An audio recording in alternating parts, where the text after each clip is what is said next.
Magandang araw mga kaibiyang. Nagpa-harvest kami kanina ng santol. May nakuha akong mga laglag ito. Hindi na ito pwedeng isama sa bintahan. Once na malaglag siya, maya-maya lang yan nangingitim. Kaya reject na po yan.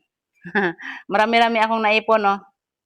Gagawin ko ito ngayon ng ginataan na santol. Ang tawag naman sa iba ay sinantulan. Let's go! Gagamit ako ngayon ng gadgaran, yung mano-mano lang. Yung gadgaran ng niyog, pwede na yan. Ayan yung santol, oh. Ayan, nakaabang na yung asin. Bibiakin ko itong santol. Dito sa gitna lang, oh. Ganyan lang.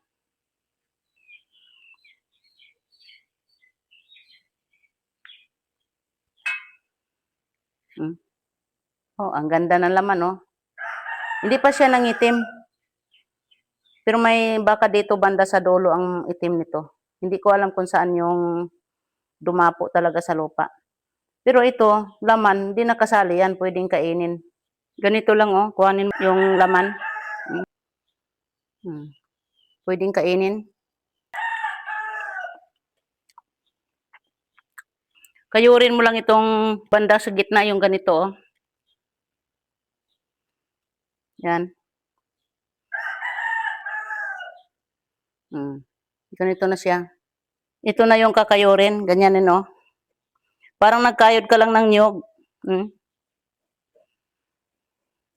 Once mabuksan yung santol, namumula agad, eh. Manipis na, natira. Pag ganito na siya, na nakakayod ka na ng isang pisngi, lagyan mo agad ng asin para hindi siya mangitim. Parang gagawin mo bang buro. O, tingnan mo, oh. Natakot sa asin, namutla na, oh. Ang yun, namumula agad, oh.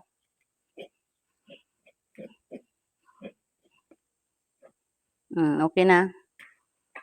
Agad-agarin. Kita mo, oh, iba yung kulay dito sa may asin at saka yung walang asin.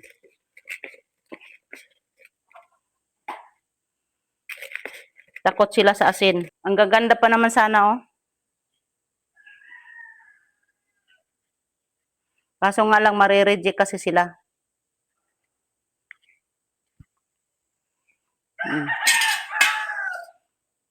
Pag bagong bukas pa lang, puting-puti pa, oh. Pwede mo kainin yung oh. Bidaw, tikman ko. Tamis.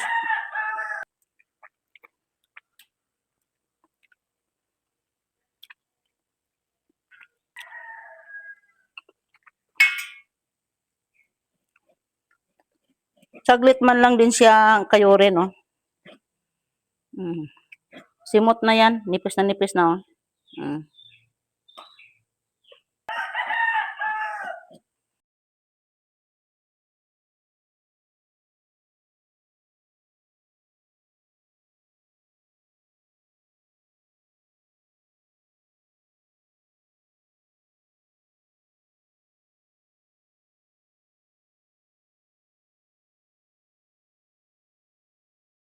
Ilipat natin muna dito sa Tupperware na maliit.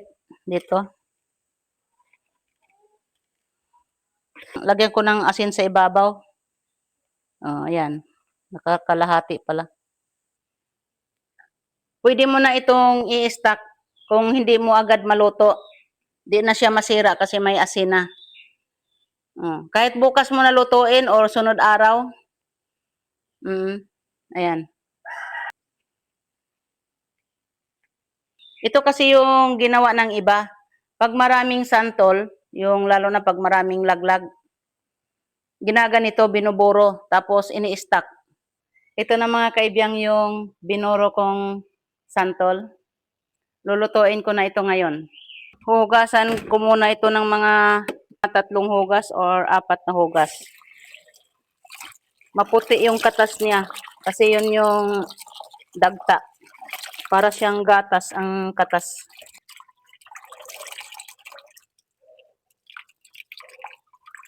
Pigaan lang ng maayos para maalis talaga yung dagta at saka yung alat.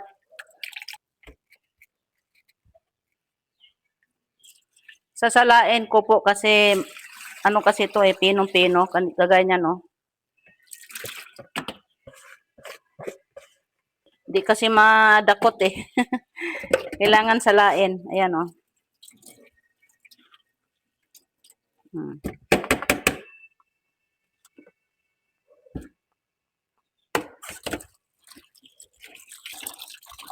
Pangalawang hugas pa lang ito. Pero maputi pa siya, oh.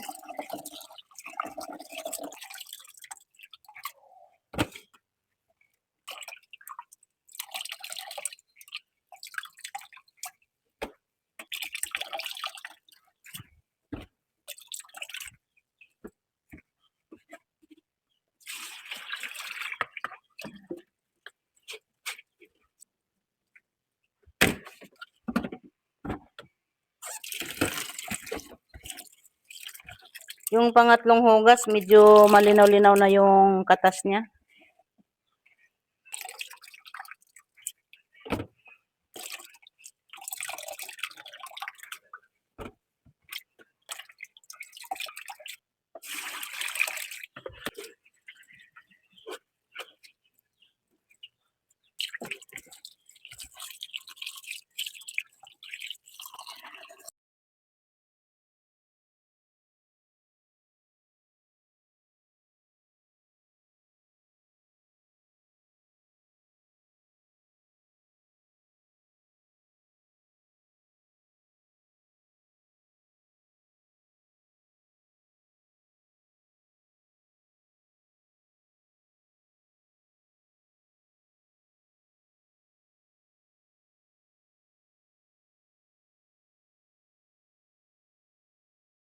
Ang ganda ng texture niya, oh. Pinong-pino, oh. Mm. Tapos ko nang hinugasan yan. Makikita nyo naman ano na siya, oh. Buwaghag na. Ibig sabihin wala na siyang dagta. Nakalimang hugas ako niyan. Ito na yung mga sangkap, oh. Siyempre, nangunguna dyan yung santol. Tsaka may konting baboy. Karning baboy pala. Mga sibuyas, bawang, luya, paminta, ganun. At saka, wala kasi akong nakitang bagoong. Kaya ang binili ko, ano na lang, yung binilad na hipon. Kung tawagin yan hibi. Saka syempre yung gata. Lagyan ko muna ng konting mantika. I-toasted ko konti itong baboy.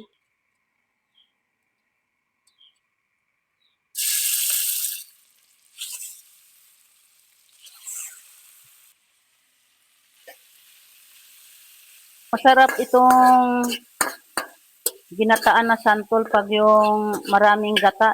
Yung talagang pinapatuyo siya. Napakasarap. Medyo papulahin ko lang yung baboy kasi may halong taba eh.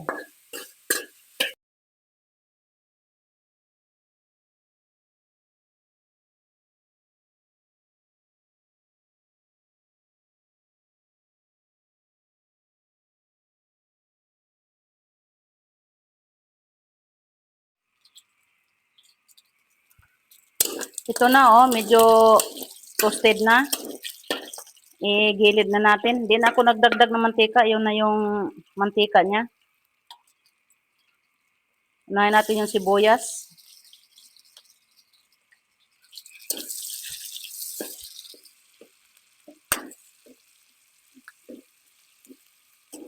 Yung pag-isa naman ng sibuyas bawang, depende lang sa inyo kung alin ang unahin. Sunod na natin yung bawang. Tsaka yung luya. Yung luya naman optional lang. Nasa sa inyo lang kung maglagay kayo.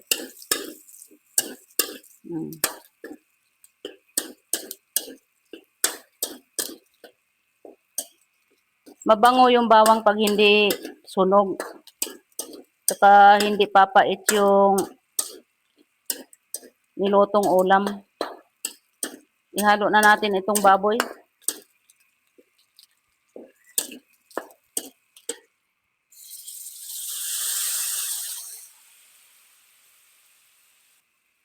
Sunod ko na itong santol.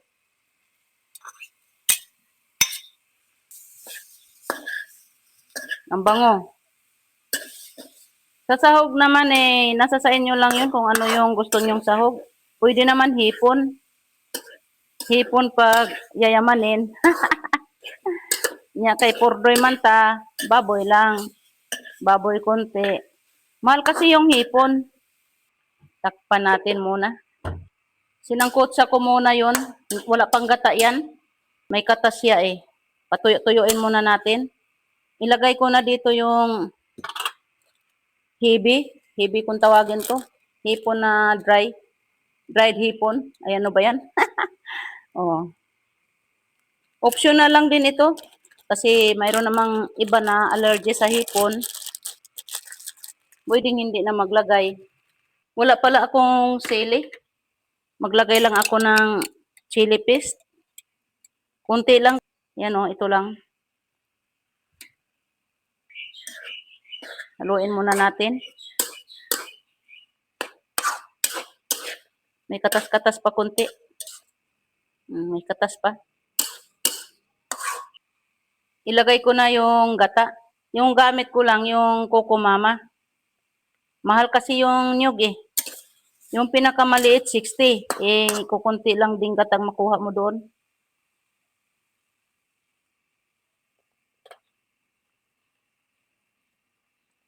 Paunang gata lang ito. Dadagdagan ko pa ito mamaya ng isang ganito pa.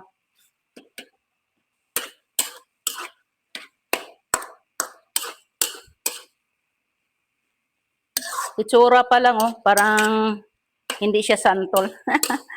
Kung tingnan mo para lang siyang langka. Simutin ko to. Puti pa naman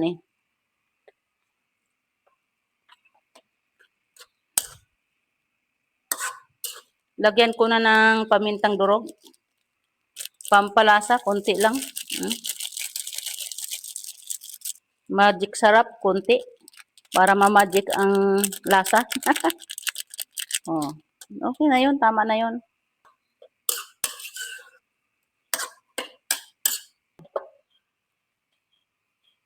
Malapit na itong maluto. Kunti na lang ang sabaw Patuyo-tuyuin ko na lang ito. Nailagay ko na pala yung pangalawang sachet na gata. Hindi ko lang naipakita. Kalimutan ko pag on ang video. Patuyo-tuyuin na lang. Yung maglangis-langis ba? Kumikinang-kinang na yung langis. Okay na to. Luto na. Patayin na natin yung kalan. Siyempre, tikiman time.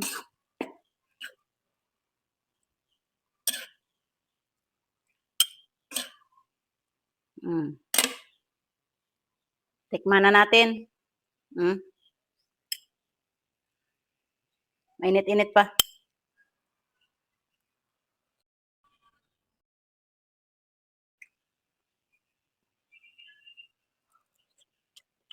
Ang sarap. Tama talagang pang-ulam. Maanghang-anghang. Sarap papakin.